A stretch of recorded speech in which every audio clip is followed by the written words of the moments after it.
High court की तरफ से एक जो है जजमेंट आता है कि नीट मामला जो कि बहुत ही मतलब पटना का शंभू गर्ल्स हॉस्टल का जो मामला नीट मामला जो काफ़ी कह सकते हैं कि बहुत दिनों से विवाद में रहा, बहुत सारी चीज़ें उसमें निकल के आई, लेकिन मुख्य आरोपी कौन है ये अभी तक क्लियर नहीं हो पाया। और जिस तरह से कोर्ट के द्वारा जो है सीबीआई को फटकार लगाई गई है और कहा गया है कि पीड़िता की माँ का बयान जो है दर्ज किया जाए, पीड़िता की माँ को कुछ राशि भी मुहैया करवाई गई है। मैं इन्हीं सब मुद्दों पे बात करने आई हूँ। हमारी मौजूदगी पूर्व आईपीएस अमिताभ दास सर के पास है, तो मैं इनसे बात करूंगी क्योंकि इनका भी को बहुत बड़ा योगदान है उस मामले में। तो सबसे पहले सर स्वागत है। ये बहुत धन्यवाद आपका, थैंक यू। सर, जिस तरह से आपने इस लड़ाई को लड़ा और ये लड़ाई में बहुत सारे लोगों ने अपना-अपना योगदान दिया, ये लड़ाई जारी रही। बीच में ऐसे स्थिति बने जब मनीष रंजन का बेल जब हुआ, तो लोगों को लगा कि अब निराशा है, अब कुछ नहीं होने वाला है।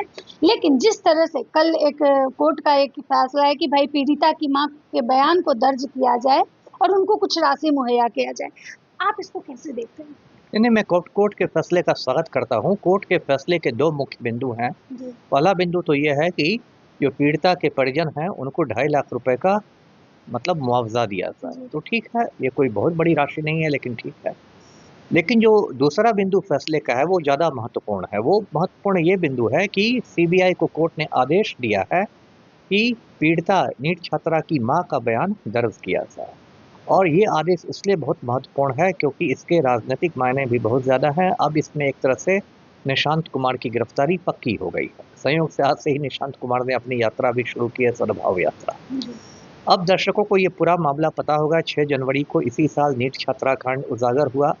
कंकड़ बाग में शंभू गर्ल्स हॉस्टल में जहानाबाद की एक लड़की रहती थी, नीट इम्तहान की तैयारी कर रही थी। उसका रेप और मर्डर हो गया। चित्रगुप्त नगर थाने में एफआईआर हुआ।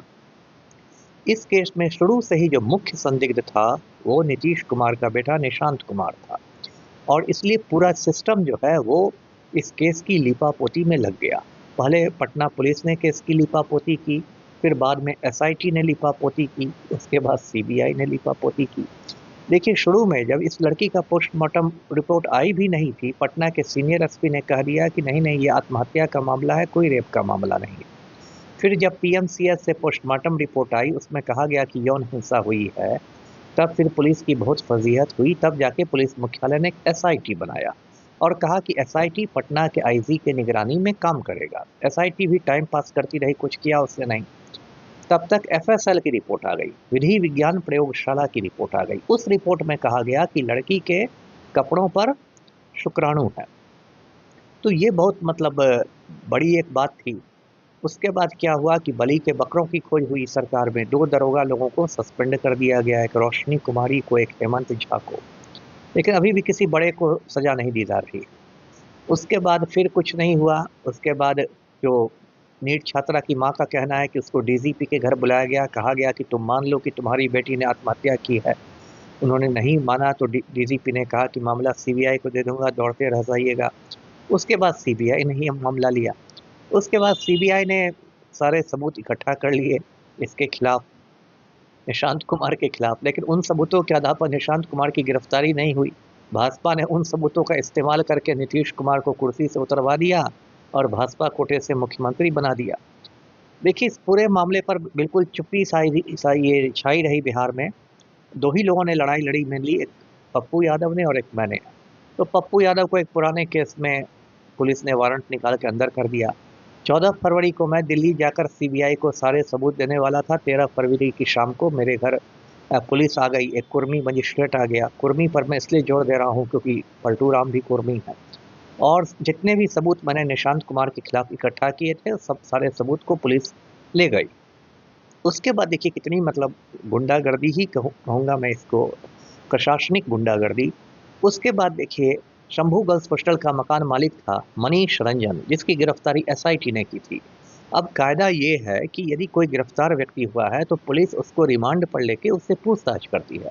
कोर्ट के आदेश पर उसको रिमांड पर लिया जाता है 5 दिनों के लिए, 6 दिनों के लिए, 10 दिनों के लिए, और पूछताछ होती है। एसआईटी ने मनीष रंजन से कोई पूछताछ नहीं की। और उसके बाद सीबीआई ने भी कोई पूछताछ नहीं की। एसआईटी को भी डर था कि मनीष रंजन कहीं निशांत कुमार का नाम नहीं बोल दे, सीबीआई को भी यही डर सता रहा था। उसके बाद हिंदुस्तान के कानून में ये है कि अगर 90 दिनों के अंदर पुलिस चार्जशीट नहीं करती है, आरोप पत्र दाखिल नहीं करती है कोर्ट में, तो जो भी जेल में बंद व्यक्ति है उसको स्वतः जमानत मिल जाती है, डिफॉल्ट बेल जिसको कहते हैं। तो सीबीआई ने जानबूझ के 90 दिनों के अंदर चार्जशीट नहीं दाखिल किया, तो मनीष रंजन को खुद से बेल मिल गया, वो भी बाहर निकल गया। मतलब इस पूरे केस को जो कहते हैं ना, यदि मतलब आम लोगों की बोली में कहें तो घोल मट्ठा करके रख दिया पुलिस ने, सीबीआई ने भी। अब कल की जो मतलब बात हुई है, जो कोर्ट का फैसला है, उसमें ये बहुत महत्वपूर्ण फैसला है कि लड़की की माँ का बयान दर्ज किया जाए। अब तक सीबीआई ने ये नहीं किया था, ये तो मतलब अनर्थ करने वाली बात है। लड़की की माँ का बयान आप नहीं दर्ज कर रहे हैं, तो ये तो मतलब एक छोटा एएसआई दरोगा सबको पता रहता है कि उसकी तो माँ का बयान दर्ज होना चाहिए। अब क्यों नहीं दर्ज कर रही थी सीबीआई, ये भी लोग जानते हैं क्योंकि लड़की की माँ का बयान दर्ज होगा तो वो तो निशांत कुमार का नाम बोल देगी, तब क्या करेंगे? वो बात तो फिर केस डायरी में आ जाएगी, वो बात तो रिकॉर्ड पर आ जाएगी, और फिर केस डायरी में आ जाएगी तो फिर लोग ये पूछेंगे तब आप निशांत कुमार के खून का नमूना क्यों नहीं ले रहे हैं? आप पर कौन सा राजनीतिक दबाव है ना? तो अब सीबीआई घिर गई है, क्योंकि मान लीजिए मैं मांग कर रहा था तो मेरी मांग कोई सीबीआई पर बाध्यकारी नहीं थी। बहुत तरह की लोग कह रहे थे कि ऐसे ही बोल रहा है, ये है, वो है, तरह-तरह की बातें हो रही थी। लेकिन अब तो कोर्ट का आदेश तो सीबीआई के लिए बाध्यकारी है। अब तो उसको आपको ये पालन करना पड़ेगा, तो अब तो उसको माँ का बयान लेना पड़ेगा, और माँ तो पहले से ही बोल रही है कि इसका निशांत कुमार के खून का नमूना लिया जाए। लड़की के जो मतलब ये वकील हैं, जो संजय पांडे जी हैं, वो भी ये बात कर रहे हैं।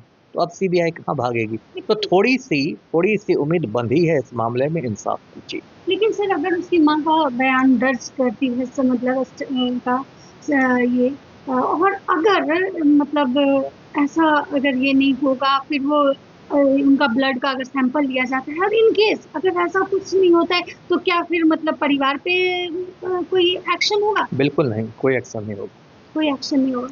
अरे परिवार गारंटी दे रहा है कि वही है, मुझे शक है, मुझे घोर संदेह है, शक की सुई जो कहती है, संदिग्ध जी आदमी को पुलिस उठाती जी है ना? संदेह हाँ के आधार पर हाँ, उसके कड़े कलाप पर, तो उसमें नहीं कुछ होता है तो क्या पुलिस वाले को जेल भेज दिया जाता है? कुछ नहीं होगा, कुछ नहीं होगा। नहीं कुछ होगा। और जहाँ तक मतलब जो बाकी अभी तक का जो रहा कि उसकी माँ को टॉर्चर किया गया, उसके भाई का सैंपल लिया गया, यहाँ तक कि पिता का सैंपल बताइए, लिया गया, बताइए। तो वैसे हालात में जो लोग मतलब जैसे सीबीआई वाले बिल्कुल। या फिर प्रशासन के और भी जो लोग इन्वॉल्व, तो क्या उस पे भी कोर्ट कार्रवाई करेगी? अब कार्रवाई तो नहीं करेगी ऐसा, लेकिन हाँ, कोर्ट ने फटकार लगाया है तो कोर्ट फटकार लगाएगी। अब पिता का सैंपल लेने का क्या लॉजिक है? क्या लॉजिक है? अब लड़की का वंशावली बना रहे हैं, क्या लॉजिक है ना? इसका तो कोई लॉजिक नहीं, कोई तर्क नहीं, आप लड़की का वंशावली नहीं बना रहे हैं यहाँ पर।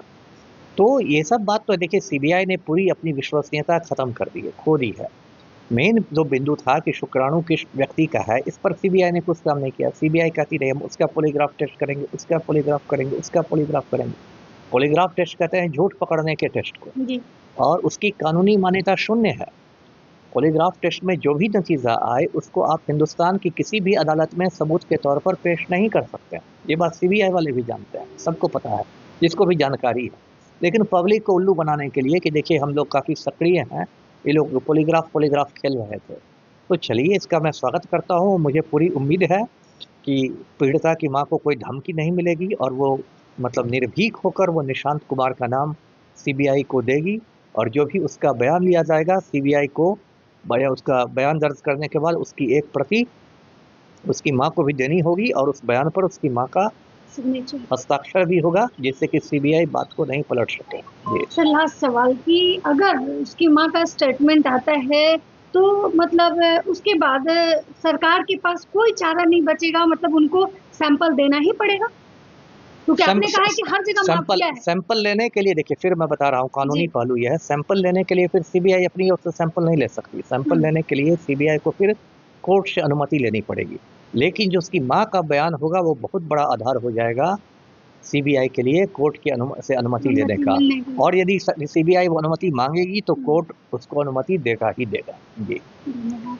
तो आप देख रहे थे कि हमारे साथ सर बात कर रहे थे और इन्होंने कहा कि जिस तरह से इस केस में अभी तक जो भी गोल-मोल घुमाना कह सकते हैं, लीपापोती कह सकते हैं, जो कुछ भी हुआ, लेकिन जिस तरह से कल न्यायालय का एक आदेश आया, उसकी माँ का बयान दर्ज करने को लेके जिस तरह से सीबीआई को फटकार लगाई गई, कहीं न कहीं लोगों में एक उम्मीद जो है जगी है कि अब लगता है कि न्याय जो है मिल जाएगा। बाकी अब देखना ये होगा कि आगे की प्रक्रिया में क्या होता है आगे, क्योंकि सीबीआई को शायद कुछ टाइम का ये भी मिला है न्यायालय से कि उनको सब चीज़ें जो है सबूत देने हैं।